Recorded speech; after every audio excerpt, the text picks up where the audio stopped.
Bonjour à tous et bienvenue dans l'univers Motion System. Je m'appelle Loïs et aujourd'hui je vais vous parler du yoga, essentiellement en initiation. Donc la séance que je vais vous présenter va vous permettre d'amener des éléments de variété dans certains de vos cours collectifs, comme les cours d'étirement et de stretching. Et ça va également vous permettre, pour vos séances de personal training ou de préparation physique, de créer des routines pour amener de la variété ou de la récupération pour vos athlètes. Comme on est sur de l'initiation, on va faire très simple et je vais vous proposer un système qui s'appelle 2, 4, 6. 2 respirations, 4 postures et 6 minutes de relaxation qu'on va détailler minute par minute. Donc l'objectif, c'est de vous créer une séance complète. Vous pourrez sur cette séance ou simplement prendre des éléments pour les réadapter à vos séances. Et pour chacun de ces éléments, vous trouverez des séances plus complètes sur les autres cours que Motion System vous procure, ou vous pourrez faire bien sûr la séance en entier. Ce que je vous propose, c'est de commencer tout de suite par les 2 respirations. On va d'abord placer la respiration ventrale ou abdominale, puis la respiration costale ou diaphragmatique. On va commencer par la respiration ventrale. Pour placer cette respiration, vous devez placer ou faire placer votre main sur le ventre, l'autre main au niveau de la poitrine. Vous devez vous redresser et rentrer légèrement le menton pour redresser votre colonne vertébrale. Ensuite, l'exercice est très simple à sentir. Inspirez pour gonfler votre ventre. Expirez pour creuser votre ventre. Prenez votre temps pour sentir.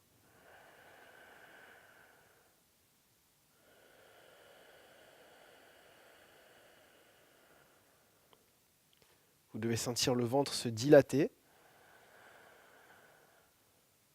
et se creuser jusqu'à sentir la contraction en fin de mouvement de vos muscles abdominaux. Vous savez que vous réussissez l'exercice quand seule la main au niveau du ventre bouge et que la main au niveau de la poitrine ne bouge pas. Vous verrez que cette respiration est très simple à mettre en place pour les débutants et y compris dans votre travail de relaxation. La deuxième respiration est un tout petit peu plus complexe à sentir. Elle se fait au niveau des côtes. Pour ce faire, vous allez placer vos mains sur vos côtes pour les sentir. À l'inspiration, vous allez laisser les côtes s'ouvrir vers l'extérieur. Et à l'expiration, vous laissez les côtes redescendre. L'intérêt de cette respiration, c'est qu'elle amène un étirement jusque dans le dos, là où les côtes s'insèrent, et qu'elle va vous permettre aussi de respirer pendant certains efforts. Donc vous devez vraiment prendre votre temps et expliquer à vos clients, vos athlètes qui devront la répéter pour bien la sentir. Inspirez, laissez les côtes s'ouvrir vers l'extérieur. Expirez, laissez les côtes se refermer. Une petite astuce que j'aime bien donner, c'est de conserver 2 doigts un peu plus bas au niveau du ventre pour s'assurer que ce sont uniquement les côtes qui bougent et non pas le ventre dans cet exercice. Vous avez donc 2 respirations qui sont utiles pour se mettre en route et pour améliorer l'oxygénation du corps. Bien, on peut maintenant passer aux 4 postures. J'ai choisi 4 postures pour vous les placer dans 4 dynamiques. La base, l'équilibre, la mobilité et la stabilité. Et vous allez voir que chacune de ces postures offre des bienfaits différents. On va commencer par la posture de base en yoga qu'on appelle Tadasana. Vous allez simplement placer vos pieds sous le bassin et comme repère, vous allez prendre un point et le placer entre vos 2 pieds pour avoir une première largeur. Cette première largeur permettra à vos débutants de ressentir la posture sans les sensations de déséquilibre habituelles qu'on peut ressentir quand les pieds sont resserrés et dans cette posture qui est plus classique et qu'on appelle Samastiti.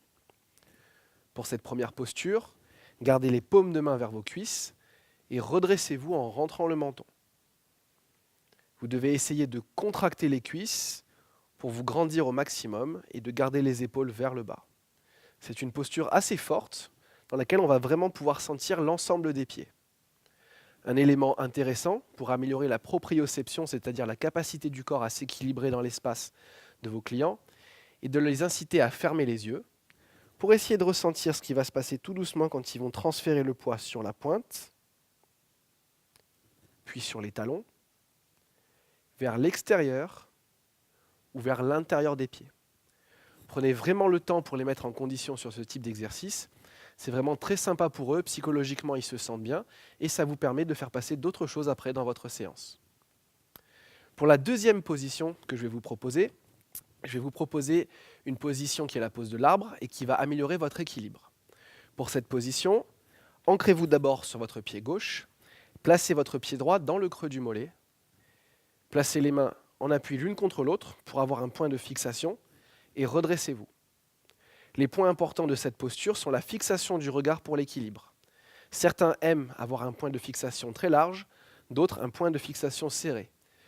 Posez la question à votre athlète, à votre client, amenez-le à trouver des sensations pour savoir ce qui lui correspond le mieux. N'hésitez pas de nouveau à contracter la cuisse pour vous grandir, pour éviter la pression. Le point important et dangereux dans cette posture est de placer le pied sur l'articulation du genou. Vous pouvez rester en dessous, au-dessus, mais jamais dessus.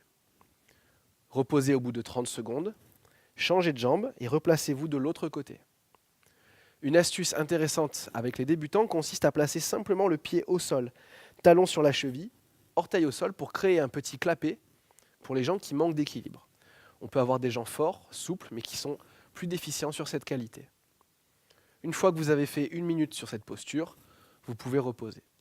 Les gens que vous trouvez directement à l'aise, proposez-leur l'option de monter les bras au-dessus de la tête, puis d'abaisser les épaules et d'essayer de tenir dans cette position. Prenez toujours le temps de redescendre d'abord les bras, puis ensuite la jambe lentement pour revenir à la première posture qu'on a vue. La posture suivante, c'est la pose de la pyramide. Vous pouvez vous placer soit de profil et reculer une jambe après l'autre, ou tout commencer de face, ce qui est intéressant pour des transitions rapides.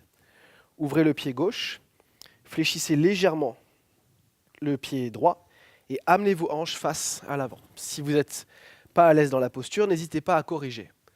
Redressez-vous, placez les mains aux hanches pour inspirer et contractez le devant de la cuisse pour limiter les pressions dans le genou. N'hésitez pas à fléchir légèrement si vous en avez besoin, puis basculez votre corps vers l'avant jusqu'à poser vos mains vers le sol. La consigne la plus importante pour moi ici est de tirer la hanche arrière vers l'avant et la hanche avant vers l'arrière pour aligner le bassin. Cette posture va vous permettre d'étirer l'arrière de la cuisse, éventuellement le dos quand vous laisserez aller le corps vers l'avant.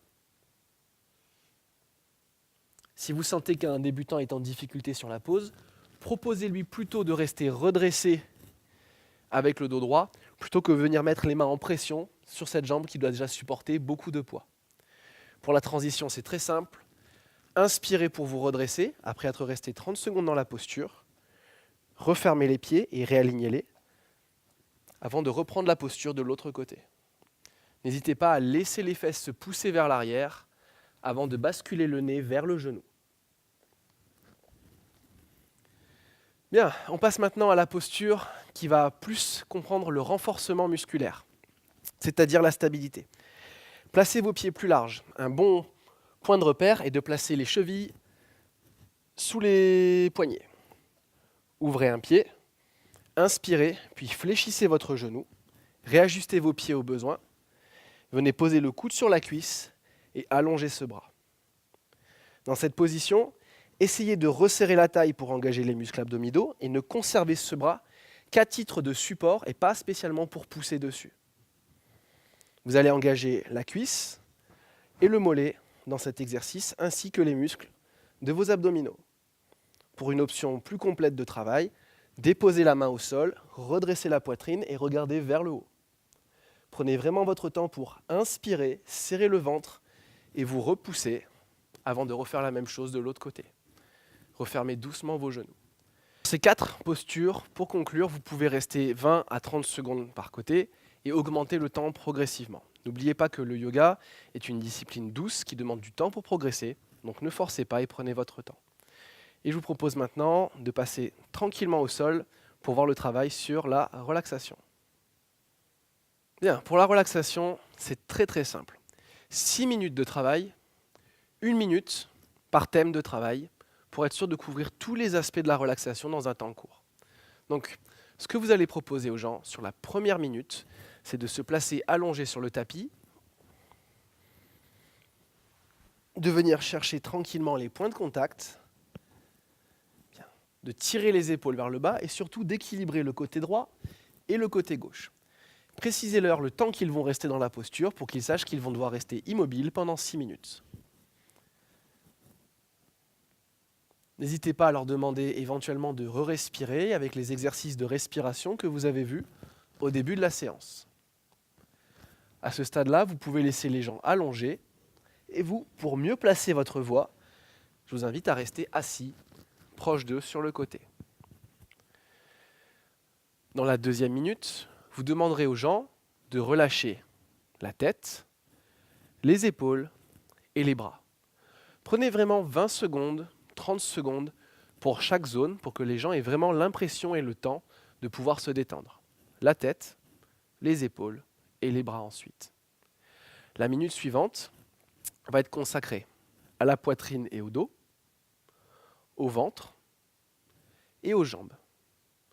N'hésitez pas à faire la poitrine et le ventre assez vite et à prendre plus de temps pour que les gens ressentent la différence dans les jambes entre les fessiers, l'arrière des cuisses, les cuisses, jusqu'aux jambes et aux pieds. La minute suivante va être consacrée à relâcher toutes les dernières tensions. Invitez les gens à aller chercher à l'intérieur d'eux-mêmes les tensions d'origine physique, psychique, respiratoire, pour pouvoir véritablement se détendre. La cinquième minute est presque la plus importante. Ne parlez pas, ne dites rien et laissez les gens avec eux-mêmes.